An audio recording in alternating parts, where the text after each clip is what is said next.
Hello and welcome to the TGH College Hardwood Podcast. I am Joe. With me is Greg, as always, here to recap a week of college basketball and preview the next week of college basketball. As always, Greg, how you doing? I have to get the virtual banner that I gave to Michigan last week back. Do you know how I go about doing that? If you're Louisville, you just roll it up and give it to a near bar or your neighborhood bar. You just give it to them. Oh, good call.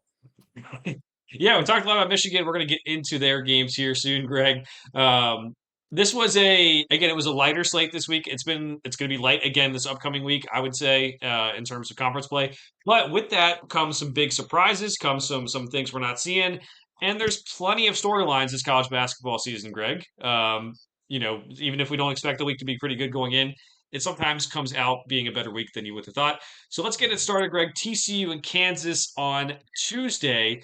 Now, TCU looks like they might have this game won at the end. Kansas is able to come back. They tie it, and they go into overtime and win 104 to 100. Now, the win is the important part for Kansas. TCU is 11-4 after this game, but Kansas needs to keep on stacking wins. But the big storyline is what we talked about last week, Greg. Is Darren Peterson comes out of the game, goes back into the game, hits three key free throws. If I'm not mistaken, he did not come back in overtime after that, at least at the start of it. And still had 32 points in 32 minutes played and is one of the best players in the sport, one of the best draft prospects.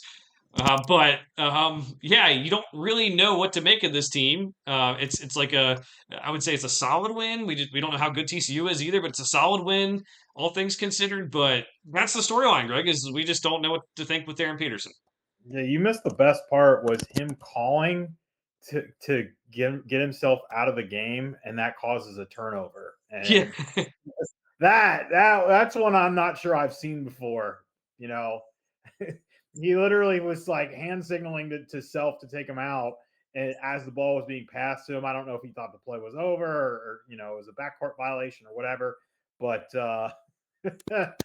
yeah, Joe, I feel like I don't have much to add. I just do want to talk about something we talked about off air a little bit. The startling realization we saw it said, and I think it's true. Kansas not a top 5 team in the Big 12, which is very odd considering where that program's been for the past quarter century, right?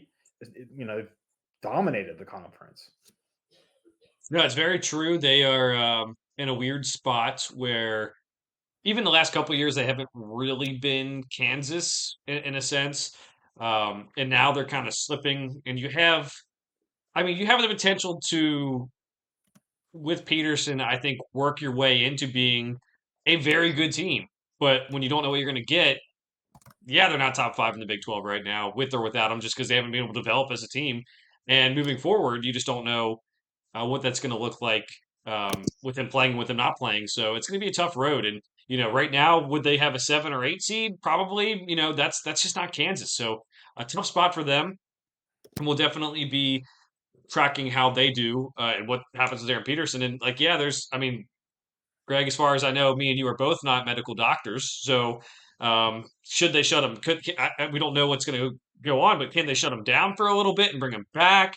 Should he be shut down for the whole season? I know that's something you brought up last week, Greg. But that's like one of the things is like, can they afford to sit him out for a week and then maybe they drop 2 games? Like they've had some pretty good run without him just because they've had to do it, but it's a big question for everything for draft future for their team this year. Can he come back? Can he play? Should they just let him play through it? Again, it's hamstrings, it's cramps. It's not something I know enough about to say, but I would maybe set him down for a week and just see if he can come back healthier after that. All right, let's move on to the next one, Greg. We have Duke and Louisville. Duke wins this one 84 to 73. I don't have too much on this other than Cam Boozer had 27 points, 8 rebounds, 4 assists. This was with no Michael Brown for Louisville. Duke's 3-point defense was better, and Louisville's 3-point shooters were still there. But Greg, as we mentioned last week, when they don't have Michael Brown, their 3-point shooters are less effective because there's no one penetrating and creating. Yeah, I mean, no reason to go much more in depth on this one. I mean, it was looking a little hairy at halftime. I think it was a 1 or 2 point game at halftime, but pulls away, too much firepower. Um, we already said that Michael Brown is. I mean, he's the linchpin for this team, man. So without him, it's a completely different team. Um, to hope he gets healthy and hope he gets healthy and hope he comes back because without him, and I did just look up to see what Twitter said. Basically, it said Pat Kelsey had no specific update on him. We're confident we're going to see him at some point this season. But that's really all he's saying at this point. So don't know what Joe. Did you see? He tweeted something out. Was it last week or the week before? And I don't know Yeah. any of this, but I don't know if people were hounding the strength coach or something. But I don't even remember what the tweet said. But I remember he said something like, "That's my guy." Like, this has nothing to do with why I'm still out. That kind of thing. Like, no one made me do something I didn't need to or want to do or whatever. Blah blah blah. So, Yeah, I don't know. he basically said he didn't have the injury in the weight room, right? And then like I don't know the particulars of everything. I do know there's a lot of smoke around his family wanting him to sit out and some maybe his dad. That's been online. That's all I know. But yeah, it's definitely a weird situation. And like you said, the fact that he's listed as just being able to come back this year is very vague and scary for a team when they're fully healthy. I, Greg, you sent me some tears last a couple weeks ago. Like, what a tier two team right now? Like, I don't know, something like that. Like, if they Yeah, had everyone healthy, I'd really have to revisit that I sent you a yeah, couple weeks ago. yeah. But I mean, they were definitely not like top tier team in terms of like the Arizona's, Michigan's, but they were probably in the tier below it when all healthy. And now a lot of things to figure out for Louisville. And just a side note here. No, actually, we'll get to that side note a little bit later. Actually. All right, so the other game on Tuesday that we have to go over, Greg, is the Texas Tech and Houston game. Now, Houston wins this one 69-65. Kingston Flemings had 23 points, 5 assists. Was really impressed, Greg, this whole season with him, really, that he's just able to play at his own pace. He can speed it up, he can slow it down, just plays so much like a veteran, which is nice to have. Um, you know, Houston has multiple point guard options. They have multiple scoring options. It's just really cool to see. Um, and then for Texas Tech, Christian Anderson didn't have his best game. He only had 7 points on 3 of 11 shooting. He did still had 7 assists.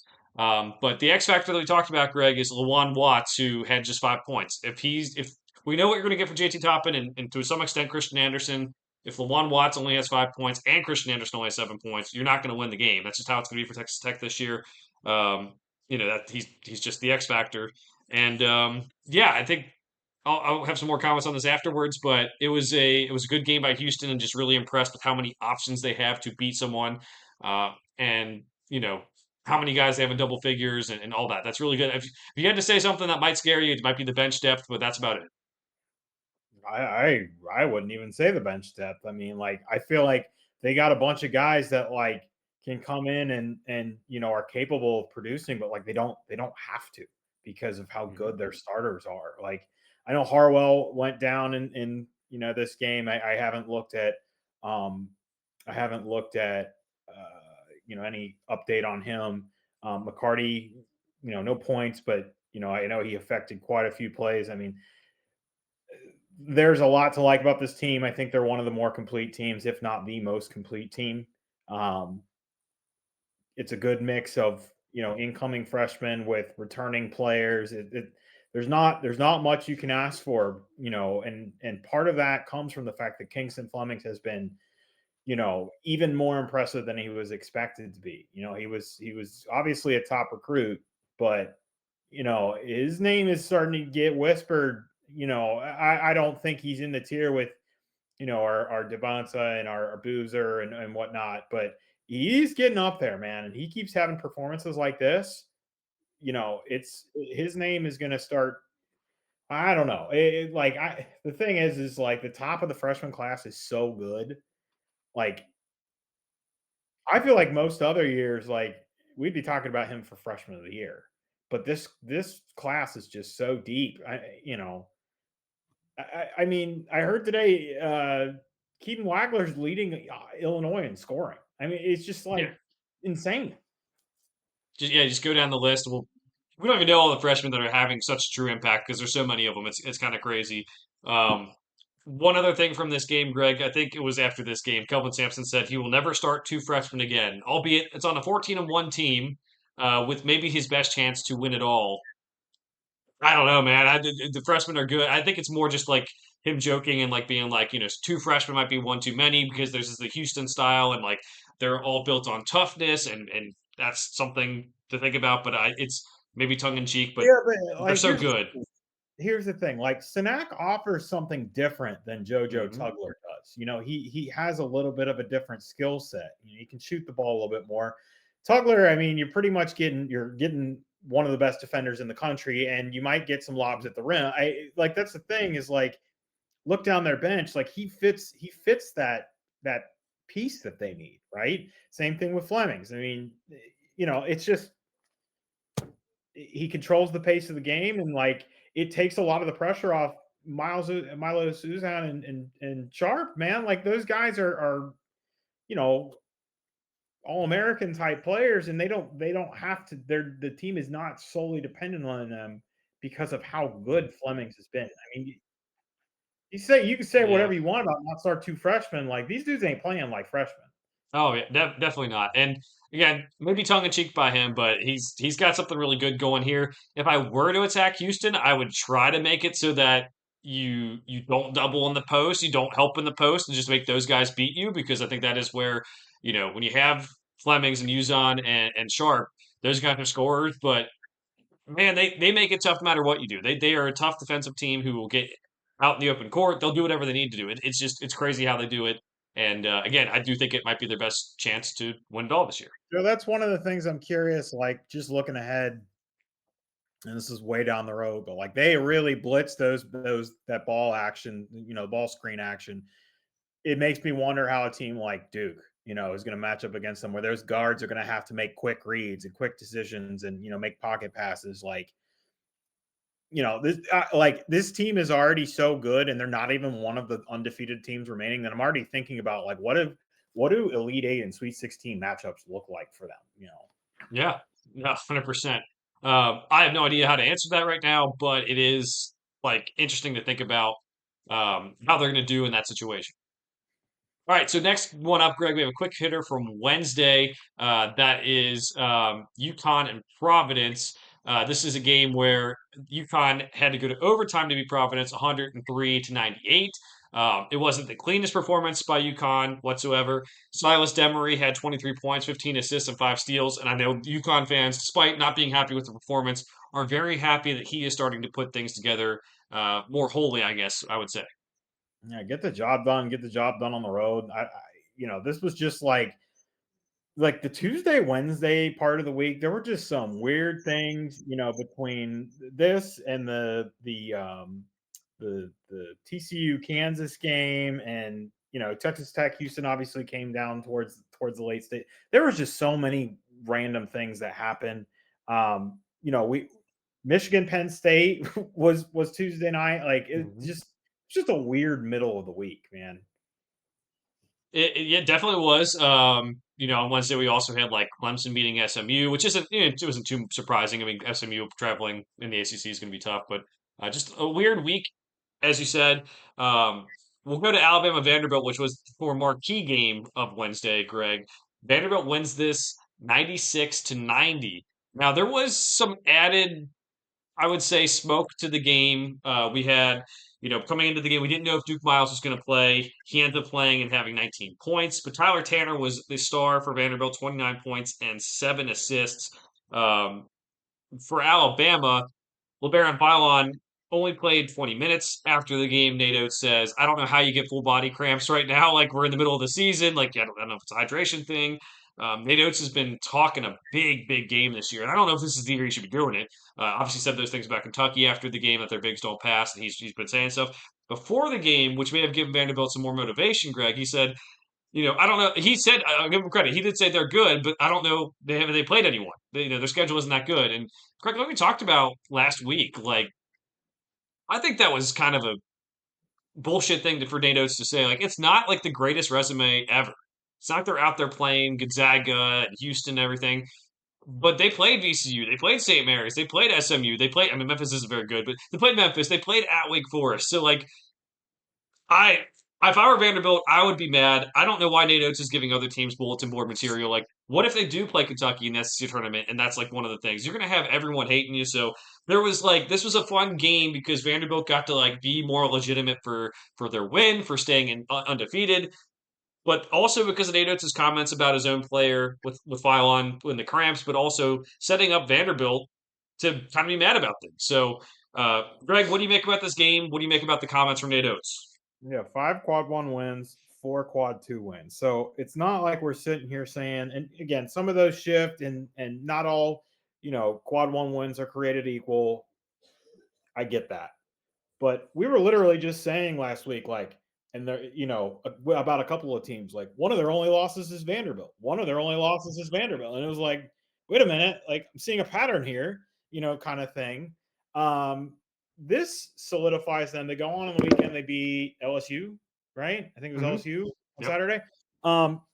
This team is a couple of things. They're legit, they're fun, and they're multifaceted. They've got shooters, they've got play creators, they've got an inside presence, they rebound. Uh, you know, I mean, 96-90 is, I think some of that is just, an Alabama fast game. They give up 90 points just because of how many possessions there are. I think at one point this week they were, I don't know how high up, they were pretty high on KenPom defensive efficiency. And again, I'm sure this game doesn't do much for that. Again, just because of Alabama plays, but they held them to 22% from three and 37% from the field. Like you take that any day of the week. So it's not just like we may talk about some other games coming up here where it's like, hey, I can kind of point to one thing, that happened in this game. Like, I just think they were the better team in this game, period. Like it wasn't, just a blip. Like, they're good. Like, take Vanderbilt off the jersey and we're probably talking about this team way differently 2-3 weeks ago than we would be now. Forget the resume. Forget that it was a little light. Well, now it's not. So they got a game coming up this weekend that we'll talk about, but let's not skip ahead to that. Yeah, and one point that you can make, like Tyler Hansbrough made, is like the lack of length shows up. But like they have Jalen Washington, who's 6'10", who scores 10.1 points per game. They have a bunch of 6'7", 6'6" guys in the game, and it's not like does it concern me that they don't have a lot of good post players that can rotate in and like get the job done? A little bit, like in terms of like they could go up against a team like Michigan, and that's tough. But Michigan's gonna be tough for anyone, unless it's this week. But it's like if you don't have functional length, like with Alabama, we talked about Greg. We don't know if they have a post presence, so they have a functional post presence either. Does it matter? Like, do you just want to put guys in because they have length if they're not a functional player? Like, I think about some of the good teams in the past that have just had, oh, well, this guy's 7 foot, but he can't put the ball in the basket. He's just going to stand there and play, rim protect and kind of get a couple blocks. How much does that help your team as opposed to having what Vanderbilt does have, which is a lot of guys who can make plays, a lot of guys who can shoot. It's really fun. And maybe that's some way that one of the elite teams can get them. But in a year where, there are some teams at the top that maybe feel like they're favorites right now, but there's definitely a gap after that where we just don't know what the teams are. Like teams that had preseason expectations are falling. We talked about Kansas, Darren Peterson, Kentucky, their issues. Louisville having a player who might be in. Why not Vanderbilt would be like that's second tier? That just seems like it's something to say. Like Tyler Hansbrough, it's a valid point for how you would attack them, but it's also like how much is that functional length going to show up? Is my I'm thought. just saying, if it wasn't Vanderbilt on the jersey, like you just added a qualifying statement. Like what did you just say? You said like Second tier. I don't yeah, know. like, oh, why not Vanderbilt second tier? Like, look at this team on the floor, man. Like, if it's not, Hmm. if the jersey doesn't say Vanderbilt, you don't qualify it like that. You just say they're good. Yeah. No, I agree, and that's a good thing to say right now. They got a lot of playmakers, and I'm excited to see what they do as they go through the SEC schedule. Greg, let's go to Saturday as we go through this. Texas, Alabama did end up losing to Texas on Saturday as well. So bad week for Alabama. They need to get things right. Uh, but let's go to some other games from Saturday too. We have Wisconsin and Michigan. Wisconsin wins 91 to 88, and this one's on the road too. This is a Wisconsin team that has struggled. We've talked about their struggle. We talked about, hey, they really need to do something and had to get back on our radar. Well, they did it by getting this win. We talked about their guards in the past, Greg. It's Boyd and Blackwell. Blackwell had 26, Boyd had 22. And you know that's the type of performances that it's going to take to beat Michigan. You're going to need your guards to play that well, and Wisconsin had that going for them. But yeah, Greg, that's kind of Yaxel had 14 points and 6 rebounds. You know, there's going to be questions about are Michigan's guards enough because a lot of the times they could play through Yaxel. If not Yaxel, Perez Johnson's had big games. Ade Mara's had big games. So, what did you see from this game? Are Michigan's guards enough? Like when we're talking about, we thought last week, Greg, like you said, that they were really good. Now we're kind of like, a little question mark here. How are you feeling about Michigan? Yeah, I want to start on the interior before I talk about the guards. Um, so props to Dusty May, and they talked about this on the broadcast. Wisconsin's been taking like half their shots from deep, and they've been going in at a low percentage, like 33, 32%. I can't remember what it was on the broadcast. And that's pretty much what it was in the first half. They took a bunch of threes and then not a lot of them go in. And in the second half, they just started going in. They put Ade Mara in these high ball screen actions, and he's playing drop coverage, to try and protect from the roll. And those pick and pops were just working. And I, to be fair, don't think that they were getting like much different shot selection than they were in the first half. They were just going.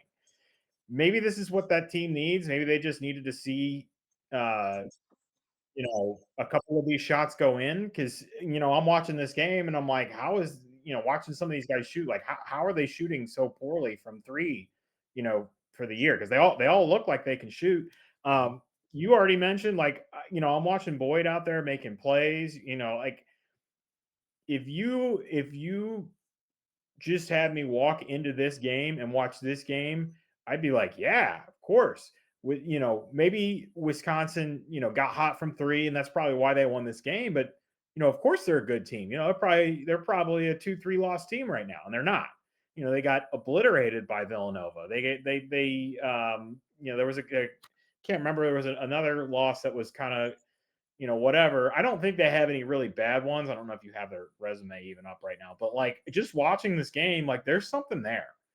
It wouldn't surprise me if this is a little spark and, all of a sudden we look up and, this team rolls out 6 straight in Big Ten play and is in the national conversation and, at least, looking at a tournament bid. And I would not have said that last week. I would not have said, hey, watch out for Wisconsin. But watching this game, there's something there. It just isn't sustainable. I don't think they're going to have many 10 of 15 from 3-point range halves, but I probably think that, they're going to shoot better overall than they have been. And guard, obviously, May made some adjustments once those shots, started going in, but, just a little too late and they lose the game, and it is what it is. I don't think Michigan played poorly. I think Wisconsin just took advantage of, what was given to them. And in this game, it worked. In other games, it hasn't. Yeah, I'm glad you said what you said, Greg. Losses to BYU, lost to TCU, Nebraska, Villanova, Purdue. Some of these teams like TCU may be better than we thought. I mean, ups and downs for them, but like we lost to Villanova, they're a little bit better than we thought they would be this year. And I mean, you said that they could go on a 6-game win streak, Greg. Here are the next games. And they have to be careful not to lose these and lose ones they shouldn't, but they currently haven't lost, bad loss, but they play at Minnesota, home against Rutgers, at Penn State, home against USC, home against Minnesota, and home against Ohio State would be their next, 6 games.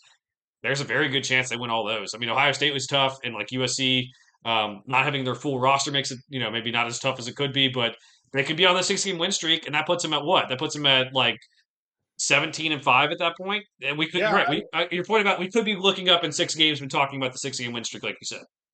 but like I think even if they go 5 of 6 and dropped the game to Ohio State, who I am still putting chips in on, which I don't. I'm going to need to quit them eventually. But if they're sitting there and they're 16-6, like that's a tournament team right there.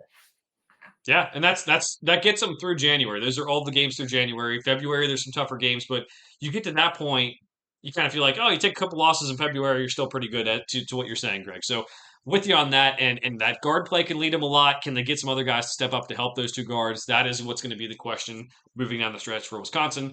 Michigan, I'm sure will figure out their footing. A lot of teams, national championship teams, struggle in this portion of the schedule, like UConn did a couple years ago, Greg, when they lost a couple in January. So I expect them to get right back on their feet. Won't overanalyze it and just kind of try to watch the guard play. I'm trying to make sure that the guards will be good for March before I pick Michigan to go on a deep run. But I think I still have full confidence in Dusty May. Yeah, very clear here. Michigan did not play poorly. Like they read the scouting report. This is how this team has been playing. We're going to give them those shots, and they just went in. And that happens sometimes. But I don't think this is like oh man, Dusty just didn't know what he was walking into. Like every indication was give them those shots. Watching them shoot, it looks like, hey, maybe the I don't know if the sample size was wrong. Obviously, I haven't watched a lot of their other games. Maybe the shot selection wasn't as good, but I got to think there's something there with this Wisconsin team. But there is nothing.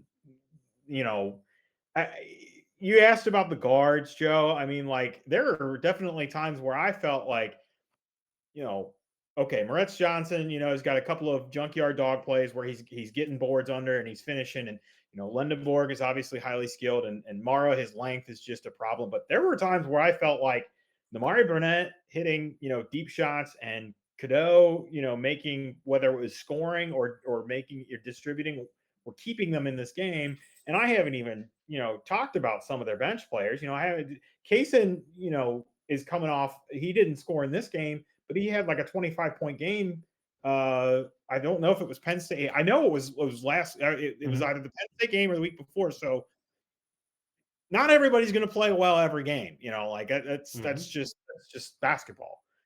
There's a lot of depth to this team, and I think if you're asking me if I'm worried, and the guards we're talking about are Cadeau, Burnett, and at least Kaysen, you can look up and down the bench and see if there's no. There's other like you want to have a talk about worry about guards. Let's talk about Duke. I'm not. Are there teams with better guards? Absolutely. I'm not saying that, but okay, I'm a little worried. I'm not a lot worried, but this is a guards game. Like I guess the disagreement is subjective, because if you're asking me if there's teams that are much better standing with guard play, absolutely, of course. If you're asking me if this is a team that I look at and I say, ooh, I don't know about their guard play, I think it's a soft spot for them, but it's not like, I guess, again, this is where the language matters, because I don't know that it's like a glaring, you know what I mean? So yeah, I'm with you, but I guess I'm looking at it more as we just talked about last week, national championship team beating teams by an average of 30 points per game. If I'm trying to poke holes and this is like the team to win the tournament, I am saying I don't know if their guard play is good enough. If neutral court, if Michigan plays Houston, I'll say right now I'm taking Houston, and Absolutely. that's what I'm saying. Like that guard play I like better. I think the Houston could carry the day against them. So you can do hypotheticals with any team, but I'm ready to say at this point, and now we actually have a reason to do it. Is I last week I felt like I would have taken Houston over Michigan, but you sound like an idiot because they're undefeated and they're blowing everybody out. Okay, Houston is better than Wisconsin, and Wisconsin just beat Michigan. I didn't mean to interrupt you, but yeah. It's validation. Houston had one weird loss, and have been pretty good since. I think that, gosh, this sounds weird coming, because again, they're not one of the undefeated teams that's left, and Arizona has been awesome and Vanderbilt's been awesome. But if you made me bet money on my national champion right now, as we talk about the Michigan-Wisconsin game, it might be Houston for me, dude. I don't know. Yeah, it's just like one of those matchup things too. Like if Duke's in Michigan's region, I'm taking Michigan, right? Like Duke's guard play isn't enough to threaten them.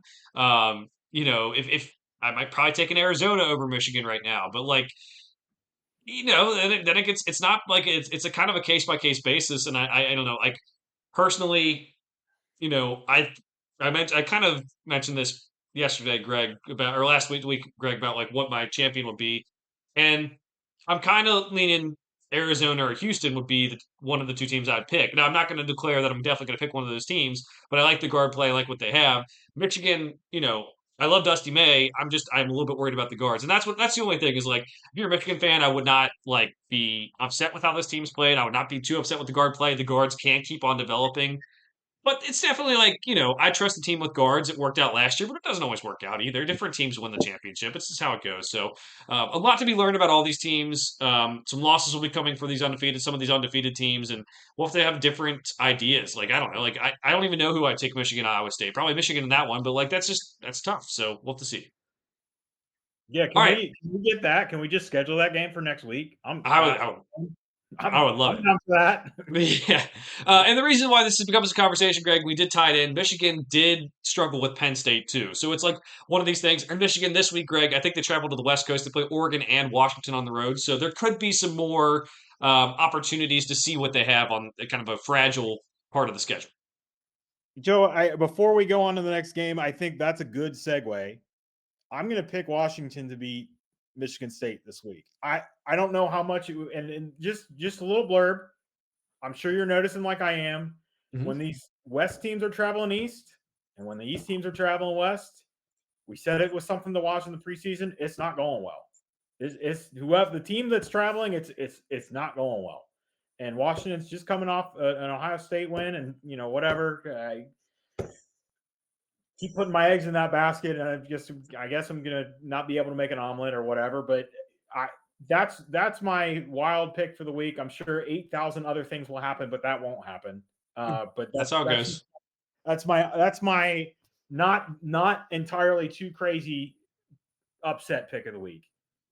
Yeah, like I said, they beat Ohio State. They also beat USC this year, which USC is not full strength, but they're still not bottom of the pack Big Ten team. And Shouldn't have said pack. there's talent on that Washington team. Like, I don't think it's like I'm not saying the same thing that I am about Wisconsin, where I'm like, hey, we might look up in a couple of weeks in their tournament team. Washington still has some stuff to prove to me, and this would be a big step on the right track. Yeah, definitely, definitely. All right, so let's move on, Greg, to other games on Saturday. We have Florida beating Tennessee. Now, don't have a lot to say about this one as well, Greg. We talked last week about if Florida was on their way back, all that stuff. It started as a close game. Florida started to really pull away. Boogie Flan, 23 points, 4 steals. He's going to have to be that good for Florida to get to that point that me and you think, or maybe thought they could have gotten to at the start of the year. Chinulu had 16 rebounds. That is worth a shout out as well. Florida won the battle for the glass, 41-30. And for Tennessee, it's the same old issues, Jacoby Gillespie, Nate Ament, that's great. Who's the third guy? All that stuff. And then Okpara only had one rebound. So your starting big guy only had one rebound in a game against Florida, who has mammoths on the inside. So big issues for Tennessee. I'm not sure this. Like, I think Florida could be back, Greg. I'm not sure this is the thing that signals that they're back, because I'm so unsure about what Tennessee is this year. Dang, and that was going to be my lead in. It's Florida is back. Go, right. Go throws the wet blanket on it. You call it. Hey, if you want to call it, you call it. No, I think the bigger game is this weekend, so I won't talk too much about that. Joe, I want to know if I get partial credit for picking the right state but the wrong school for the SEC champion. Yeah, who did you pick? I don't remember who you picked. Who you picked? I picked Tennessee because I thought looking at this league, I feel like it's going to be something wonky. I felt like it was pretty open, and to be fair, I still think it's pretty open. The conference is down. There's still time. Like there's still time for teams that aren't even necessarily on the radar to make a run. We're just tipping the iceberg of conference season, but I mean, you got to remember, Joe. So I want to focus the conversation on Tennessee. Like this team beat Houston. They're the only team to beat Houston. We know that at times the offensive depth is what gives us issues. you know, I guess I just don't know what we should make of this team at this point. I mean, we've still got, Ament and Gillespie doing their thing, although a 91-67 loss is uh, it's like I feel like there's something there, but just maybe not enough, and we're just gonna look up, and this team's gonna be like a 10 seed, but a dangerous 10 seed, but something like that. Yeah, I could see that for sure. And for Florida, yeah, you're right. This is wide open. The two undefeated teams in SEC play are Vanderbilt and Texas A&M. Vanderbilt's very tough. Texas A&M still don't really know with them, to be honest. But that's something to be said with Florida, where if the guard play does turn out, it's dangerous, dangerous team in March. All right, so with that, Georgia and Florida also played. Was more talking about uh, maybe Georgia not being quite as good as we thought they were, but I mean, they're still 21st in the Fraud, 21st in the poll still, Greg. frauds. All right, you're calling them Shout out, frauds. well, I'm not calling them frauds. We got Buddy who calls them frauds, and I've decided. I don't know if you've decided. I'm not giving him a name shout out until he actually listens to the podcast. That's where I'm at with it too. All right, fair Um, let's keep on going. We talked about Clemson beating SMU earlier in the week, and the big game of the week for Duke or for SMU was playing at Duke. Duke wins 82-75. No Boopy Miller for SMU. That's key here. Cam Boozer had 18 points, 7 rebounds, 4 assists. Isaiah Evans had 21 points. SMU has a solid squad. Like they played Duke tough. I want to give them credit for that. Without Boopy, that's nothing to be ashamed of. There are no moral victories, but that has to give you a little bit more confidence. And for Duke, like they play a tough schedule, but there's definitely they did not play Louisville with Michael Brown this week. They did not play SMU without they were without Boopy. They played Kansas without Darren Peterson, and like again, I'm not saying Duke has major issues other than maybe the guard stuff we've talked about, Greg. But I would like to see them when they play these big teams to have a little bit more playing them at full strength. Otherwise, they're just kind of getting the quad one win, but we don't like see that for our eyes, and we're able to bank that of they beat Louisville with Michael Brown. Michael Brown gave them a little bit of trouble, but they adjusted and did this. We don't have that with Duke, so good win for them. Not going to take a win away from them, but it is very much. I want to see them play some of these good teams when their players are available too. That's a, you know, this isn't where I was going to go with that, but as you're speaking, I'm looking at their schedule, and I want you to tell me what is their best win. And I'm not talking about quad system net ranking, but like you already mentioned, they play SMU without Boopy. They play Louisville without Michael Brown. They lose to Texas Tech. Um, Michigan State, Florida, Arkansas, Kansas. It's one of those games. That one of those is their best win. Probably at So Michigan State because true road game, but yeah. yeah, again, this is maybe just like a little bit of like, when I'm sitting there and seeing them lose to the Texas Tech a couple weeks ago, I'm like, whoa, that's crazy. And then you start thinking about the schedule a little bit. I mean, it's fine on paper, but there's maybe not as much substance as you'd like to see. I think we're nitpicking for Yeah, we sure. are. We definitely are. Yeah. This is definitely still a title contender, but like a flawed title contender. And I think it's okay to look at them and say, hey, these are my concerns. Mhm. If they drop another game somewhere along the line, maybe we need to start to put some real question marks. Maybe that if the guards struggle against they got Cal and Stanford this week, and we know they're going to go up against a really talented freshman in Okorie. They lose that Stanford game, and that's at Stanford, so they're going to have to travel a really freaking long flight, probably a layover. I don't know. I don't know if Duke gets direct. I don't know what airline they take. I don't know where they fly out of Charlotte. I don't know. But like, I feel like they lose that game, and maybe the Cal game that's during the middle of the week. That's close. That's also at Cal. I don't know, man.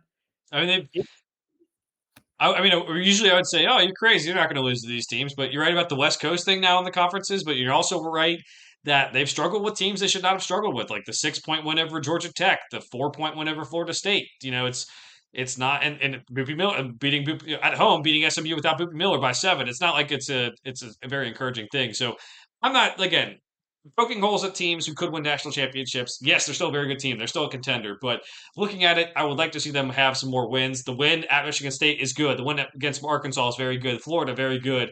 But I think it puts more importance. They're going to have some games against easy teams. Obviously, they need to get through those.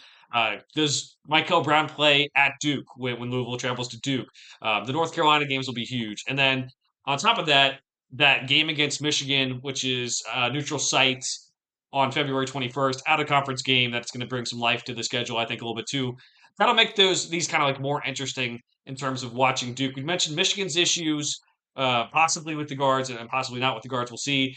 With Duke, it's going to be like, yeah, can those guards be good? Are they going to be able to step up to better competition when they get to that point? Because they did it early in the season. There's some good games. Maybe again, some of them where they didn't have everyone available, but then they're going to go through a schedule where it's Cal, Stanford, Wake, and maybe Louisville without Michael Brown, and Virginia Tech and Boston College before they get to North Carolina. So it's going to be one of those. Can they keep themselves motivated and focused? And I'm interested to see it too. Yeah, one more note on SMU before we move on, Joe. Bit of a flat week, a bit of a damper on what had been a decent start to the season coming up. They lose, like you said, they lose to Clemson early in the week, and then they lose to Duke with Boopie not playing. But got Virginia this weekend on Saturday, so again, it's the ACC, and it's nowhere near as good as the SEC was last year, but there's plenty more opportunities, good quad one, quad two opportunities in the ACC than there has been in the last several years. So this team likes to get out. They like to run. They like to score, but it's not Tony Bennett's Virginia. That's not a game we're picking, but that might be a fun watch. Definitely worth checking out. Greg, let's get to the last games from Saturday. The last game we're going to get to from Saturday. Start off the week, Texas A&M beat Auburn. Auburn, we had a lot of issues with them we talked about. And then Auburn is able to bounce back and beat Arkansas. Now, Greg, I do think there is some stuff worthy of talking about in this game. Arkansas has some issues. I think with this defense against Auburn. Auburn put the ball a lot more in Keyshawn Hall's hand. That was a huge adjustment. He had 32 points, 5 assists. But also, Tahad Pettiford started setting up his teammates a lot more. He was 3 of 9 from the floor with 6 points, but he had 7 assists. So, Stephen Pearl, I mean, good for you for changing things up a little bit and kind of adjusting to what your roster should do. Big win for you. A lot of work left to do as you're 10-6 right now, but a good step in the right direction. Arkansas, solid offense, 38% from three pointers. Not the best on the inside the 3 point line, but for John Calipari teams, you get 38% from three. You're thinking you win most of those games. Just the defense could not stop Auburn. 95 points. You can't have that if you're Arkansas. Yeah, and Joe, let's not forget, I did air quotes while Joe was talking. For anybody watching the YouTube, obviously, if you're listening to the podcast, you don't see it. Auburn loses to A&M. I mean, by what do we think? A millisecond, 5 milliseconds. So half court play, or maybe I'm picturing it in my head. I'm trying to think of where he was. It was beyond half court, but I can't remember how deep it was. 0.6 of a second left. Auburn gets a shot off, goes in, ends up, on the floor. It's ruled good, gets reversed. So we're like very close to Auburn having a fantastic week. Like maybe a tenth of a second or less. Obviously it was a really topsy-turvy beginning of the season for this team. Just with the coaching change and whatnot. But again, let's not forget this team lost to Houston by 1. So, they got blown out by Michigan. Like, who hasn't? Okay. But I don't know, man. Like, we know Tahad Pettiford can ball, like you said. Pearl's making adjustments. It's a bit of a bummer for them that it's a down SEC because over the next couple of weeks, it's pretty much going to be lose/neutral for them. It's either going to be, it does these games don't affect your resume, or you lose them, and you're kind of hurting them. And I'm not in any stretch of the imagination saying, I think this is going to be a tournament team, or I think this is going to turn into a tournament team, but like, I mean, like, they're that close a couple of different times this year, Mhm. so I guess just keep an eye on them because we know there's talent on this team. There is talent on the team. We'll see if they're able to continue to get more out of it. Just as reference, Greg, we talked a lot about Kentucky. Auburn and Kentucky back to back in the net right now. Kentucky 35, Auburn 36. Both of them are 10-6. Very similar resumes. Auburn has a quad 2 loss. Kentucky has a quad 3 loss because Missouri dropped after losing to Ole Miss this weekend. I'm sure that'll go back in the quad 2 soon, so nothing to kind of freak out about if you're a Kentucky fan. But that's something to kind of watch. And I guess since we're talking about it now, Greg, Jalen Lowe is going to be out for the season. They decided with a shoulder injury to shut him down. What this does is where he gets injured is they can apply for a medical red shirt because it was still early enough in the season and he missed time earlier in the season with this injury too.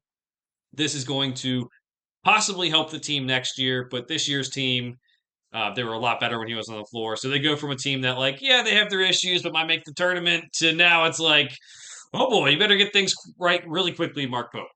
Here's the thing, Joe. If I hadn't seen that, because we're the next thing well, I'll tell you what. Let's talk Illinois, Iowa, and then I want to expand on those thoughts a little bit more when we get to the teams that can win the national title, because I think we have to make some changes, unfortunately. But before Yeah, we get too yeah. deep into that, let's go Illinois, Iowa.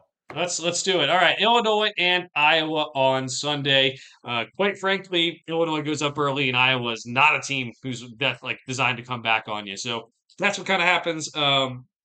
Wagler, Greg, you mentioned earlier, leading the team in scoring 19 points. Stojakovic 17 points. Kylan Boswell 17 points. Um, Iowa had a lot of inefficiency on offense from some of their key players. That's going to be tough to beat an Illinois team that has so many different options. And Illinois has had their ups and downs this season. Some guys who are available at times and not available at other times. It makes you kind of like wonder what they're going to be, but it gets you excited for what the end product could be in March, Greg. Yeah, let's not forget they're also almost a top 15 defense too. I Mm-hmm. mean, listen, there's a lot of length on this team. You already said it. There's a lot of different ways they can get the ball in the hole. They can shoot. They can drive. I like this team. I'm glad to see them string some wins together. I know they hit a little bit of a patch. Obviously, they lost to Nebraska and whatnot on a heartbreaker. But I think I thought this team was going to be really good. I don't know how good Iowa is, but we're still going to put it in the book as a good win. So just glad they could get this done, because this is a team that I feel like I'm going to end up putting too much faith in, but I believe.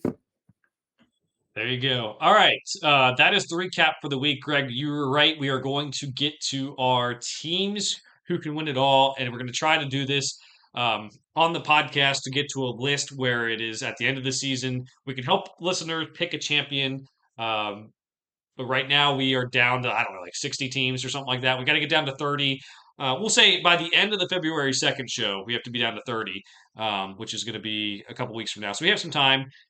Greg, I will give you the floor. I think I know where you're going with this after what Pete said earlier. Well, and the wild thing is until quite literally 35 minutes ago, I was ready to say, hey, I still think Kentucky has the makings of like that team that just kind of figures it out late and gets hot.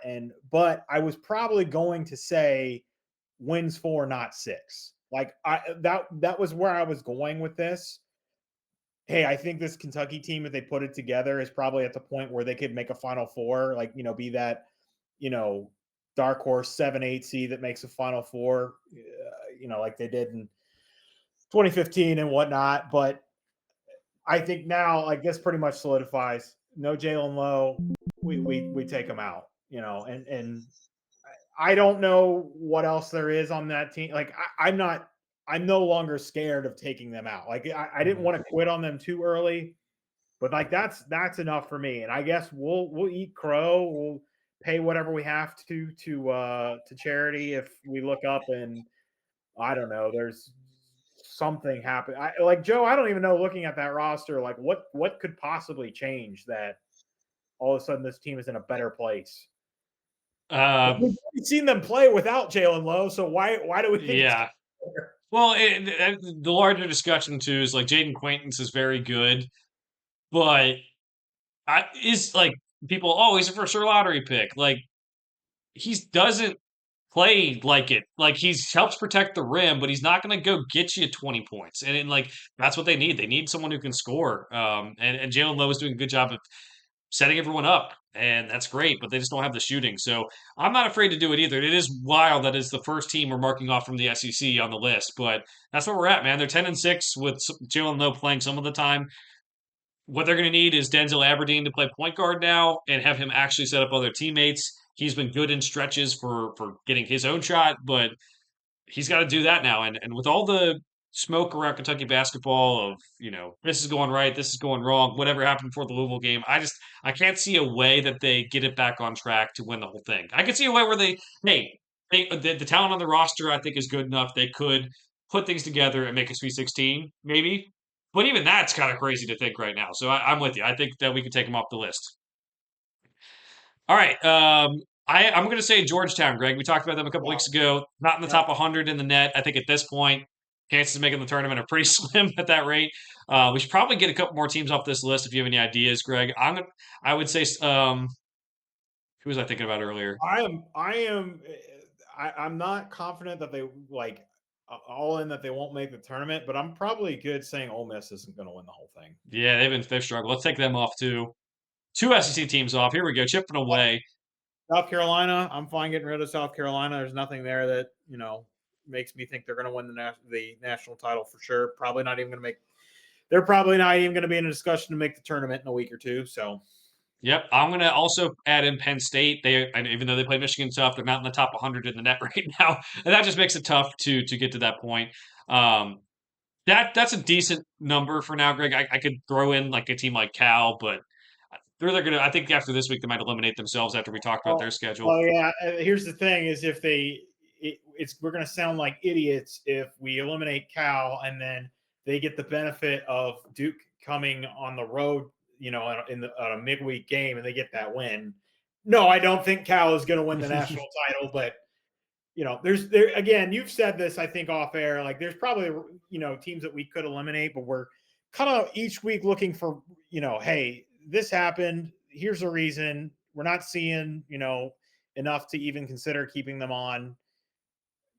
It's worth $200 to us or whatever we decided. We have it recorded. So whatever the heck we decided we're doing. Yeah, I think it's 100 each, and yeah, I think that's fair. Greg, because we have 59 teams left as of now. I'm gonna cross off Maryland too, not in the top 100 in the net.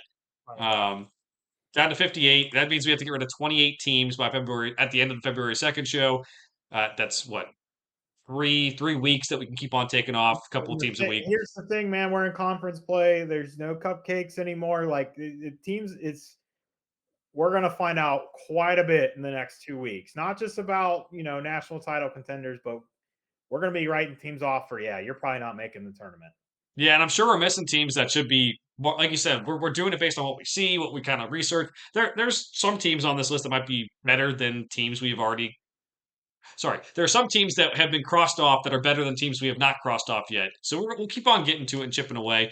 I think that puts us at what 58, 57 teams. Do 5 or 6 each week from here on out, and like you said, the standard deviations will keep on working, and we'll see after the schedule, like this week, what happens. So we'll go from here. Greg, and try to get that list down for everyone as they pick their champion.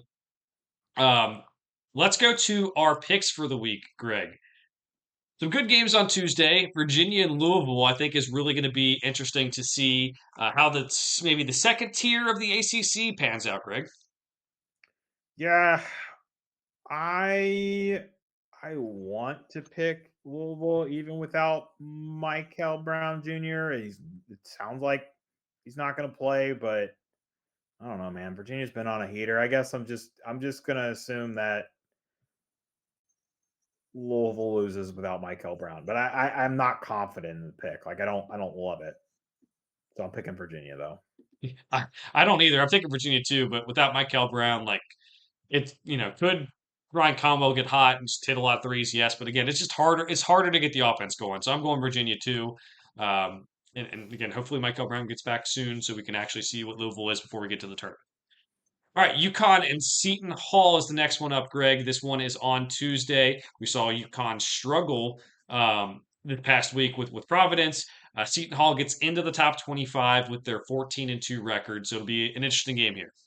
That's really the only reason we're picking this game. I have no reason to pick Seton Hall, and granted, they've been a lot better than they were supposed to be this year. Holloway's done a great job. They obviously have one of the smallest war chests, as far as power schools in the country. So, he's doing more with less. Good for him. It just doesn't feel right not at least picking a ranked unranked game. It is at Seton Hall, so crazier things have happened, but I'm going to take UConn. Yeah, and I think Vegas thinks this is going to be closer than maybe even we think, Greg. It's 5.5 in favor of Seton Hall, which things can get dicey at the end of games, but or sorry, in favor of UConn, but still. I was like, hang on a second, I got to go do something. Yeah. Seton Hall is not favored, but 5.5 point spread in favor of UConn. I expect this to be more of a 15. I mean, even though they struggled this week, I expect it to be more of a 15-point game. UConn win and no issues, especially like we said with the development of Silas Demery. So, I think UConn wins. I don't gamble anymore, but if anyone out there sees plus 5.5 UConn, I would consider betting your life. Yeah. Gamble responsibly, everyone. All right. Florida and Vanderbilt is on Saturday. We get another look at some of the better teams in the SEC. Florida ranked 19th now. Vanderbilt ranked 10th, still undefeated. And this one will be in Nashville. So we kind of talked about how these teams have kind of, I guess, differing flaws or whatever. Florida's guards have not been great, although Boogie had a good game this week. Vanderbilt doesn't have a super inside presence, though those guys, are willing to go in, do their job and rebound. And Jalen Washington, gives them some ability to score inside and whatnot. But I think this is going to be a fun game. This might be the most fun game of the week. If it weren't for the next game we're going to talk about, which I think is going to be a ton of fun. I am 50-50 on this one, and I need to double check to make sure because I don't want to say one thing and have something different on the sheet. I'm picking Vanderbilt. They're at home, but this is a toss up. I think it's going to be a fun game. It would not surprise me if Florida won, but I do make the joke where I say pass too much, so I'll just say Vanderbilt, and I don't have a whole host of reasons of why I think they're going to win this game. I mean, I think it's going to be a battle of styles, like you said. I'll take the guard play with Vanderbilt that they have, but you can tell me Florida wins, and I would believe that right now too. So I'm going Vanderbilt because they're at home because of the guard play, but excited to see this one. Greg, next one up, we have BYU and Texas Tech. Going to be a fun one here. 11 in the country. BYU only one loss in the season, and 15. Texas Tech 12-4 on the year. Some tough games they've had. But excited to watch this one for the Big 12. Yeah, I think this is a game where BYU gets out to another slow start. Texas Tech is tenacious on both sides of the ball,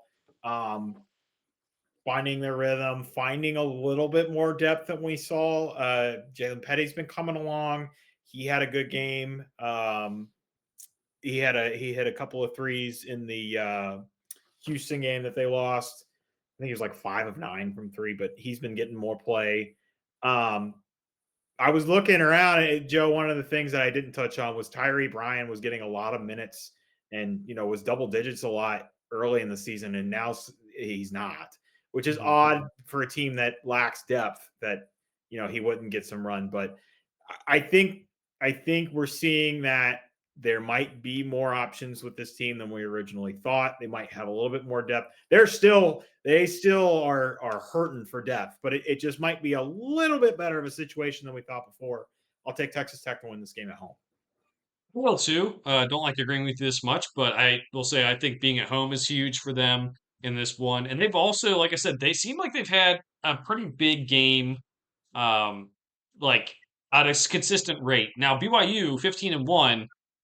They lost to UConn. They're last game against a ranked team was against Wisconsin, and we talked about how Wisconsin. I mean, they weren't ranked since I think the week of Thanksgiving. So it's been about a month and a half since they've had a big game. They beat Clemson, they beat Miami, who are maybe now ranked for Clemson, and Miami's been better than we thought. But I'm going to take Texas Tech because I think they're a little bit more battle tested and they're at home. Yeah, Joe, just for reference, obviously we pick games, but we also have a sheet where we pick top 25, every top 25 game. We disagree on exactly 2 games this week. Me picking Washington to beat Michigan State at home, and you are picking SMU to beat Virginia. I am fine with a toss up with that one. But those are the only games we disagree on. So I guess, spoiler alert, let's move on to our next game and see if we agree or not. Yeah, yeah. Well, hey, like I said, that's what the schedule looks like. There's a lot of we were talking about picks of what games we're going to do this week, and there aren't a lot of high profile ones, but that means like this is conference play. A lot of chaos will still happen, and that's why the picks will be the same because not a lot of people see upsets coming when it's like more than 10-point spread. So next one up, Greg, Arkansas and Georgia. This one is at Georgia. Arkansas obviously had that loss this past week. Georgia, as you call them, frauds now, as our friend calls them, frauds. But 14-2, they're at home in this one, so they got a little bit of hope. Yeah, this is another game that's probably only here by virtue of both teams are ranked. Picking Arkansas to bounce back and win this game. Period. Amen. I think so too. The guard play will come through. I think they'll get some of the defense fixed. And like I said, I'm pretty encouraged by this Arkansas team. I think even being 17th in the country, they have Acuff, they have Malik Thomas, who are obviously very good. And they're shooting the ball better than I would have expected this team to shoot the ball to, which I think is going to be key as they go down the end of the season. So Arkansas gets this win. Now, Greg, games to watch for this week. There are some that you have listed here. Excited to hear what you have to say about some of these games. Yeah, we already touched on a lot of these. And this is kind of what I was texting with Joe on is like it's like there's a lot of good but not marquee games like Arkansas, Georgia, and UConn Seton Hall. We probably wouldn't even pick, but they're ranked on ranked games, so in a light week, they're for sure they're at least making the picks. Iowa State, Kansas, it's at Fog. Like crazier things have happened, but like that game is not what we would have thought it would be coming into the season for sure. Um, there's no reason to pick that.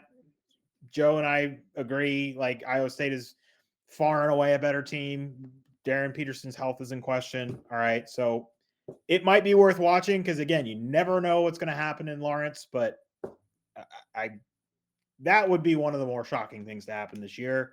Mm-hmm. Iowa, Purdue, Bennett Sturts is good. Maybe he has a good game. I think Purdue wins that game. It's again, there's a few of these that are just like it's 2 decent teams playing, but I think one is a lot better than the other kind of thing.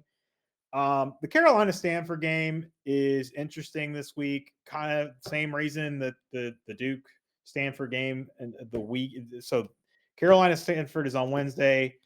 Stanford's got Duke on Saturday. So it's a big week for them. And they get both of those games at home. St. John's Villanova, man. Like, there's no reason for us to pick that game, but like, I guess we could start like we're probably going to have a conversation about one or the other of those teams next week. Like we ain't picking the game because it's not big enough, but I feel like if St. John's loses that game, we're going to have a really tough conversation about them. We might, but Greg, we said they had to win 2 out of their next 3. They've won 2. Their next one of the 3 is Marquette, so that is the good right track to be on. Those are definitely some good games to check out. I'll say that this week's slate doesn't have that many good games in terms of what we were talking about, but could be some upsets. I think some of the games to watch could be some upsets that make things interesting. And there are some better games next week, and it even gets better the week after that, especially during the week. So just last week of January, be ready. Obviously, a lot of things will happen, but looks like that'll be a pretty good week to kind of see some really good basketball. Greg, any final thoughts before we get out of here? We've talked enough. Let the people go watch ball. All right. My turn to remind everyone to like and subscribe wherever your podcast for this podcast, and then also to the Game House YouTube page. That's where we host it on YouTube. And where you can find the video. We'll be back next week to recap this week and preview another week of college basketball. For now, thanks for watching. We'll see you guys next time.